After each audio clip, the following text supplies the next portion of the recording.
Bizən düzü biz əgər Kəlbəcərin sərhədindən Laçının sərhədinə keçəndə çox çətinliklərimiz olub, amma buna baxmayaraq, gördüyümüz döyüşçülər ona yiğitliklə sinə gəliblər. Onu da sizə deyim ki, elə olub ki, bir dənə vızvodla, 30 nəfərindən 50 dənə, 60 dənə ermənilərlə qarşılaşmış, erməni bayraklarıyla. Amma onlar bizlə 20 dəqiqə, 30 dəqiqə döyüşməyə belə tab gətirə bilməyiblər. Mənim sözüm ancaq xalqımadır ki, qoy xalqım ayılsın. Nə vaxta qədər ki, biz parçalanacağıq, nə vaxta qədər ki, bunun müstəmləkəsi olacaq. Qoy ayılsın, mərkəzdə də hər şeyi nizama salsınlar və bilsinlər ki, torpağın uzqarlarını da qorumaq lazımdır.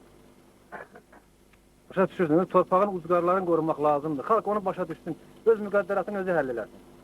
Və uzqarların da müqəddəratını aparıb mərkəzdə həll eləməsinlər. Rəhbərlər, o mərkəzdə işləyənlərin əksəriyyəti gəlsinlər, heç olmasa lazım olan döyüş obyektləri, pozisiyaları bütün bu döyüşçülərə göstərsinlər, bunları həvəsləndirsinlər. Mənim sözüm bura qədər.